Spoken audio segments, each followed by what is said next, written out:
બધાને જય શ્રી કૃષ્ણ। તમારા ઘરના પગ લૂછણિયા નીચે ચૂપચાપ આ એક વસ્તુ રાખી દો, માતા લક્ષ્મી થશે પ્રસન્ન, અનેક ચમત્કારિક ફાયદા મળશે, વાસ્તુ દોષ પણ દૂર થશે। ઘરમાં પગ લૂછણિયું રાખવું શુભ મનાય છે। આ સાથે જ પગ લૂછણિયાના કારણે બહારથી ઓછામાં ઓછી ગંદકી ઘરની અંદર આવે છે।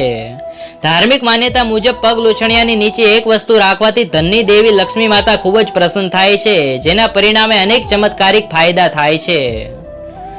વાસ્તુશાસ્ત્ર અનુસાર પગ લૂછણિયાની નીચે મીઠું રાખવું જોઈએ। આ ઉપાય અજમાવવાથી ઘરની અંદર લક્ષ્મી માતાનો વાસ થાય છે।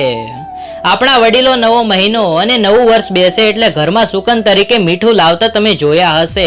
કોઈ વ્યક્તિ કે બાળકને ભારે નજર લાગી હોય તો આપણા દાદીમાં થોડું મીઠું લઈને જેને નજર લાગી હોય તેના પરથી 3 વખત ઘુમાવીને વહેલી સવારે વહેતા પાણીમાં ફેંકી દેતા તમે જોયા હશે। વાસ્તુશાસ્ત્ર અનુસાર પગ લૂછણિયાની નીચે એક ચપટી મીઠું જ રાખવું જોઈએ। ચપટી મીઠું મૂક્યા બાદ ઉપર પગ લૂછણિયું રાખી દેવું જોઈએ। આ ઉપાય ઘરના મુખ્ય પ્રવેશ દ્વારના પગ લૂછણિયા પર જ કરવો જોઈએ।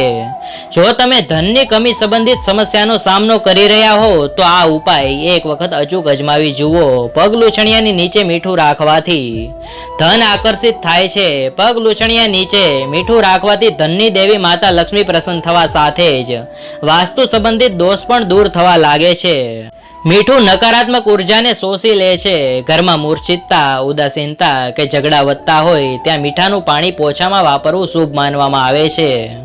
ઘરમાં પોઝિટિવ એનર્જી લાવી હોય તો દર શુક્રવારે અને મંગળવારે નમક મિશ્રિત પાણી વડે પોછા લગાવવા જોઈએ। તમારે તમારા ઘર માટે પગ લૂછણિયા ખરીદવા હોય તો ફક્ત 250 રૂપિયામાં સારી ક્વોલિટીના મલ્ટી કલરના 5 પગ લૂછણિયા આવે એવા કેટલાક પ્રોડક્ટ ટેગ કર્યા છે, તે જરૂર જુઓ। આ વિડીયોને લાઈક કરી કોમેન્ટ બોક્સમાં જય લક્ષ્મીમાં લખીને બીજાને શેર કરજો। આવા બીજા વિડીયો જોવા ચેનલ સબસ્ક્રાઇબ કરી બેલ આઇકન જરૂર દબાવજો।